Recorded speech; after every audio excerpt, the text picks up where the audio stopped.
இந்த மாதம் 13ஆம் தேதி நடைபெற்ற லோயர் கொலை வழக்கு அதுதான் இப்போ வரைக்கும் பரபரப்பாக பேசப்பட்டு கொண்டிருக்குது.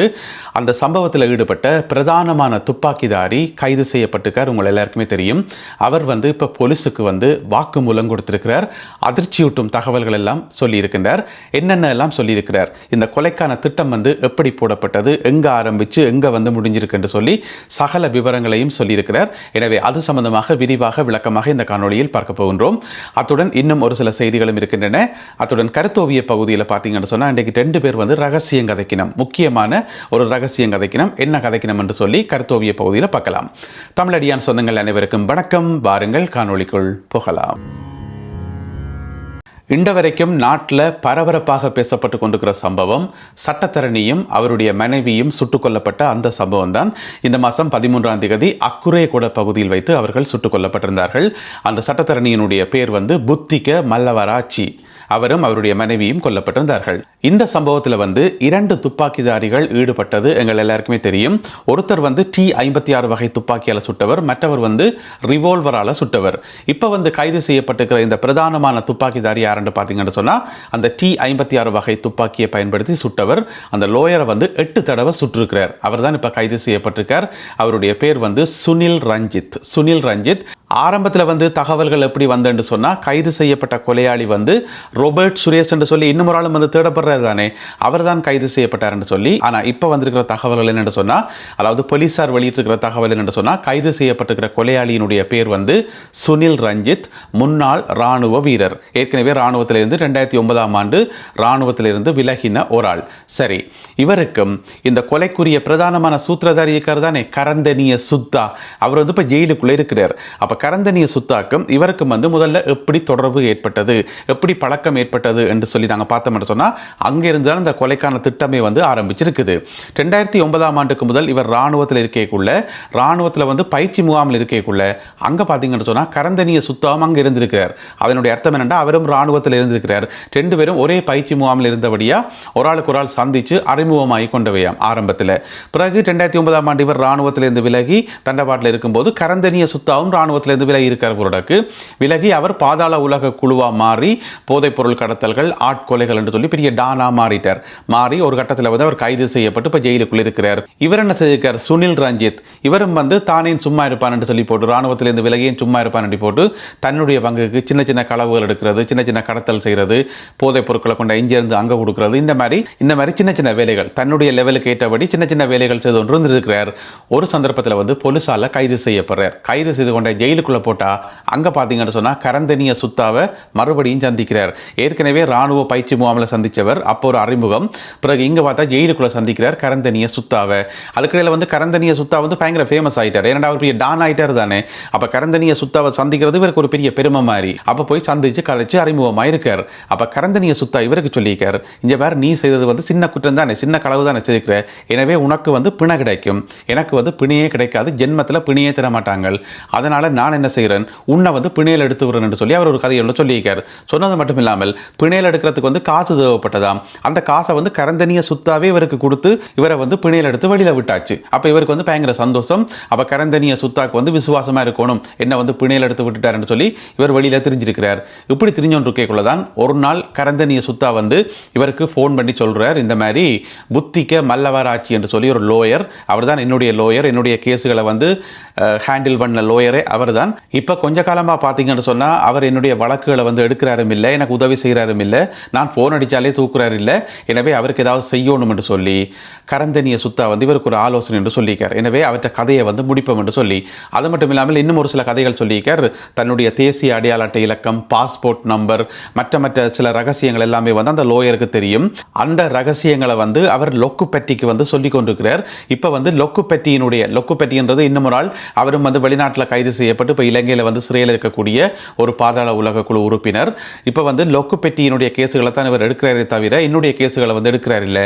எனவே அவற்றை கதையை முடிக்கணும். அவற்றை கதையை மட்டும் இல்லாமல் அவருடைய மனைவியினுடைய கதையை முடிக்கணும், நீ தான் அதை செய்யணும் என்று சொல்லி கரந்தனிய சுத்தா ஜெயிலுக்குள்ள இருந்து கொண்டே போன் பண்ணி சுனில் ரஞ்சித்துக்கு சொல்லிக்கார், இந்த மாதிரி ஒரு வேலையை நீ தான் செய்யணும் என்று சொல்லி. இவர் உடனே ஓம் என்று சொல்லிட்டார், அதுக்கு நான் செய்யறேன் சொல்லி. அப்போ அப்படி ஒரு வேலையை நீ செய்து அவை இந்த கதையை முடிச்சா 1 லட்சம் ரூபாய் காசும் போதைப் பொருட்களும் உனக்கு தரப்படும் என்று சொல்லி அவர் ஏற்கனவே போதைப் பொருளுக்கு அடிமையான ஒரு ஆள் தான். எனவே போதைப் பொருள் தாரன்னு சொன்னோன்னா அவருக்கு பயங்கர சந்தோஷமாயிட்டது. ஓம் என்று சொல்லியாச்சு. அப்ப இங்க ஒரு பிரதானமான கொலையாளி வந்து ரெடி ஆயிட்டார். அதாவது சிறைக்குள்ள இருந்து கொண்டே கரந்தனிய சுத்தா வந்து தனக்கு தேவையான ஒரு பிரதானமான துப்பாக்கி சூட்டாளரை வந்து கொலையாளியை வந்து ரெடி பண்ணிட்டார். இப்ப இவருக்கு உதவியாக வந்து இன்னும் ஒரு கொலையாளியை வந்து ரெடி பண்ணணும். ஏன்னு சொன்னா ஒருவேளை இவர் ஒழுங்கா சுடாட்டி அவரால் சுடுவார் தானே. எனவே 2 பேரை அரேஞ்ச் பண்ணி வச்சிருந்தா நல்லம்னு சொல்லி போட்டு கரந்தனிய சுத்தா அங்காளி பக்கத்தால இவருக்கு தெரியாமல் இன்னும் ஒரு ஆளை வந்து ரெடி பண்றார். அந்த ஒரு ஆள் வந்து யார்? அவர் இன்னும் கைது செய்யப்படையில. அவரோட கரந்தனிய சுத்தாக்கு என்ன தொடர்பு, அந்த கொலையாளி வந்து எப்படி ஏற்பாடு செய்யப்பட்டார், அது சம்பந்தமான எதுவிதமான தகவல்களும் இதுவரைக்கும் வெளிவரையில. என்னென்னு சொன்னா அவர் வந்து இன்னுமே வந்து கைது செய்யப்படையில. இனி அவரை கைது செய்து அவருக்கு 4 தட்டு தட்டினாத்தான் அவர் எல்லா உண்மைகளையும் சொல்லுவார். எனவே அந்த தகவல்களுக்காக நாங்கள் காத்திருப்போம். இப்போ வந்து பிரதானமான துப்பாக்கிதாரி வந்து இங்க ரெடி ஆயிட்டார். இதுக்கிடையில வந்து கரந்தனிய சுத்தா வந்து இவர்களை ஏத்தி இறக்கிறதுக்கு, இவர்களுக்கு தேவையான காசு போதைப் பொருட்களை கொடுக்கறதுக்கு, இவர்களை கொண்ட ஹோட்டலில் விடுறதுக்கு, பிறகு வந்து அந்த லோயர் எங்க போறார் எங்க வராருன்னு சொல்லி ரெக்கி எடுத்து அந்த தகவல்களை சேகரித்து இவைக்கு சொல்றதுக்கு, இவையில வந்து அந்த கொலை நடக்கிற இடத்துக்கு வந்து கூட்டிக் கொண்டு வரதுக்கு சொல்லி நிறைய வேலைகள் இருக்கு தானே. எல்லாத்துக்குமே வந்து தனித்தனியா ஆக்களை வந்து அரேஞ்ச் பண்ணிக்கார். யோசிச்சு பாருங்க, சிறைக்குள்ள இருந்து கொண்டு ஒரு பெரிய குற்றவாளி ஒரு ஆள் சிறைக்குள்ள இருந்து கொண்டே ஓவர் த போன் தொலைபேசிகளாலேயே வந்து இவ்வளவு வேலைகளையும் வந்து வெளியில செய்ய முடியும் என்று சொன்னா பிறகு என்ன? அப்ப சிறைச்சாலைக்குள்ள வந்து இன்னமுமே எல்லாட்ட கையிலேயும் மொபைல் போன்ஸ் இருக்குன்னு தான் அர்த்தம். முதல்ல வந்து அதை கிண்டி கிளறி எல்லாத்தையும் எடுக்கணும். அதைத்தான் முதல்ல வந்து சிறைச்சாலை அதிகாரிகளும் போலீஸும் செய்ய வேண்டிய முதலாவது வேலையே அங்க இருக்கக்கூடிய போன்ஸ் எல்லாத்தையும் வந்து பறிக்கணும். ஆனா இன்ற வரைக்கும் அவர்கள் எல்லாருமே வந்து தாராளமாக போன் பாவிக்கணும்ன்றதான் எங்களுக்கு விளங்குது. சரி என்று இப்படி ஒரு பெரிய ஒரு ஏற்பாடு ஒன்று செய்தாச்சு.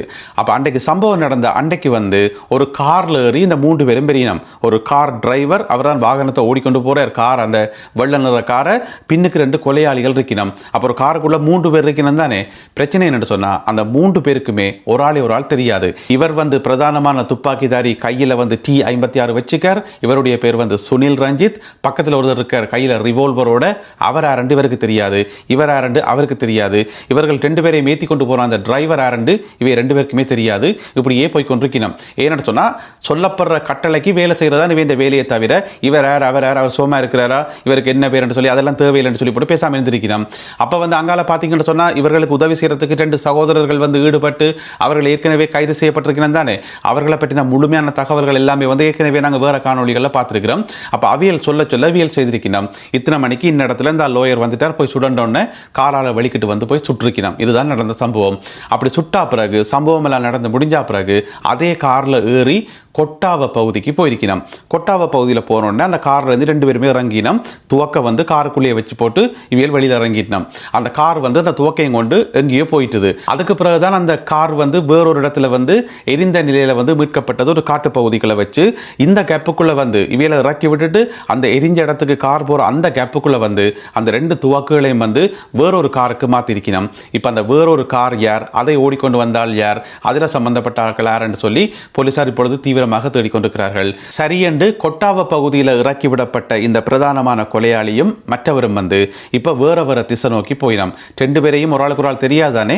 எனவே போயிட்டு வரோம்னு சொல்லி போட்டு இவர் என்ன செய்கிறார், கொட்டாவ பகுதியில இருந்து ஒரு பஸ்ஸை பிடிச்சு தெஹிவளைக்கு போயிருக்கார். பிறகு தெஹிவளையிலிருந்து இன்னும் ஒரு பஸ்ஸை பிடிச்சு அம்பலாங்கொடைக்கு போயிருக்கார். அம்பலாங்கொடையில் போயிருந்தோண்டு கரந்தனிய சுத்தாக்கு வந்து ஃபோன் பண்ணிக்கார். இந்த மாதிரி நீ சொன்ன காரியம் எல்லாத்தையும் வந்து நான் சக்ஸஸ்ஃபுல்லாக முடிச்சிட்டேன், இப்போ நான் போய் எங்கே ஒழிக்கிறேன்னு கேட்டுக்கார். அதுக்கு கரந்தனிய சுத்தா சொல்லிக்கார், சம்பவம் தான் முடிஞ்சுது, அலுவலெல்லாம் முடிஞ்சுது, இனி நீ எக்கெடு கேட்ட எனக்கு என்னென்ற மாதிரி சொல்லிடுறவோடக்கு ஒழிக்கிறதுக்கு இடம் இல்லை, எனக்கு ஒரு ஐடியா வருதில்லை, நீயே எங்கேயாவது பார்த்து ஒளிஞ்சுக்கோன்னு சொல்லியாச்சு. சொல்லி போட்டு போன வச்சுட்டார். அதுக்கு பிறகுதான் இவர் பார்த்தார் ஒளிகிறதுக்கு இடம் இல்லை, போலீஸ் வர ஒரு பக்கம் விலை வீசி தேடிக்கொண்டிருக்குது. என்ன செய்யக்காருன்னு சொன்னால் தன்னுடைய சகோதரிக்கு ஃபோன் பண்ணி ஃபோனில் காய்ச்சிக்கார். இந்த மாதிரி நான் என்ன இடத்துல நிற்கிறேன், நான் நடந்த சம்பவத்தை செய்து, நான் இப்போ ஓடுறதுக்கு இடம் இல்லை, ஒளிகிறதுக்கு இடம் இல்லை, என்ன செய்யறேன்னு தெரியலன்னு சொல்லி காய்ச்சிருப்பார். போறோடாக்கு தன்னுடைய சகோதரியோட காய்ச்சி கொண்டு வந்துக்கார். அதுக்கிடையில் வந்து போலீஸுக்கு வந்து இப்படியோ ஒரு சந்தேகம் மட்டும் வந்துட்டுது, இவையெல்லாம் நாட்கள் என்று சொல்லி. அந்த சகோதரி இருக்கிறா தானே, அவாவினுடைய ஃபோனை வந்து தொடர்ந்து ட்ரேஸ் பண்ணி கொண்டே இருந்திருக்கணும், ஒட்டு கேட்டுக்கொண்டே இருந்திருக்கணும். போலீஸ் என்ன கதைக்கணும்னு சொல்லி அப்படி காய்ச்சி போலீஸ் கண்டுபிடிச்சிட்டு சிங்கன் இன்ன இடத்துல இருக்காருன்னு சொல்லி அங்கே போயிட்டு அம்பலாங்குடியில் பார்த்தா அங்கே இருக்கக்கூடிய ஒரு கோழி பண்ணைக்குள்ளே இருந்து வேலை செய்து இருக்காராம். இவருடைய நண்பருடைய கோழி பண்ணையில் வந்து ஒன்றுமே தெரியாத மாதிரி அப்புறாணி மாதிரி நான் பண்ணையில் வேலை செய்கிறேன்னு சொல்லி வேலை செய்து இருக்கார். அங்கே போயிட்டு போலீஸ் பிடிச்சிருக்குது. இதுதான் நடந்த சம்பவம். இதுக்கிடையில் இந்த 2 கொலையாளிகளையும் வந்து அந்த சம்பவ இடத்துக்கு ஏற்றி கொண்டு போன அந்த வாகன சாரதி இருக்காரு தானே, அவர் தப்பி வெளிநாட்டுக்கு போயிருப்பதாக இன்னும் ஒரு தகவல் ஒன்று வெளியாகி இருக்கிறது. எப்படி போனார், எந்த நாட்டுக்கு போனார்னு சொல்லி தெரியல. எனவே வெளிநாட்டுக்கு போனாலும் கைது செய்யப்படுறது தான் என்ன, இவர்கள் உடனடியாக கைது செய்யப்பட்டிருக்கிறார்கள். அவர் கொஞ்ச காலம் கழித்து கைது செய்யப்பட்டு அந்த அலுமினிய பேப்பரால் எல்லாம் மூடி கட்டுநாயக்கா விமான நிலையத்தால் வந்து கொண்டு வரப்படுவார். எனவே மேலதிக தகவல்களுக்காக காத்திருப்போம். அடுத்ததாக இன்றைய கருத்தோவிய பகுதி. இதில் பார்த்தீங்கன்னு சொன்னால் 2 பேர் ரகசியம் கதைக்கணும். இந்த ரகசியத்தில் வந்து என்ன கதைக்கணும்னு பார்ப்போம். இது வந்து தமிழன் பத்திரிகையில் வந்த ஒரு ரகசிய துணுக்குன்னு சொல்லலாம். என்ன கதைக்கணும்னு சொன்னால் 2 பேரும் அடுத்த ஜனாதிபதி தேர்தல் வருந்தானே, அதில் வந்து ரணில் விக்ரமசிங்க பொது ஜனாதிபதி வேட்பாளராக இறங்க போகிறாராம். அப்படி ரணில் விக்ரமசிங்க இறங்கினா நாமல் ராஜபக்ச என்ன செய்வாராம் என்று சொன்னால் தன்னுடைய ஆதரவை வந்து கொடுப்பாராம். அதாவது தான் போட்டி போடாமல் தன்னுடைய ஆதரவை வந்து ரணில் விக்ரமசிங்கவுக்கு கொடுப்பாராம். ஆனால் இதுக்கு வந்து சஜித் பிரேமதாசா சம்மதிப்பாரா தெரியல என்று சொல்லி இவை 2 பேரும் ரகசியம் கதைக்கணும். ஏன்னு சொன்னால் சஜித்துக்கும் ரணிலுக்கும் ஆகாது தானே. எனவே சஜித் சம்மதிப்பாரா இல்லையான்னு தெரியான்னு சொல்லி, ஆனால் நாமல் சம்மதிப்பாராம். இருந்த போதிலும் கூட சஜித்தின் பக்கம் நிற்கக்கூடிய சில பாராளுமன்ற உறுப்பினர்கள் மற்ற சில முக்கியஸ்தர்கள் வந்து ரணில் விக்ரமசிங்கவுக்கு ஆதரவு கொடுப்பார்களாம் என்று சொல்லி இவை 2 பேரும் ரகசியம் கதைக்கணும். இது எப்போ என்று சொன்னால் அடுத்த ஜனாதிபதி தேர்தலில்.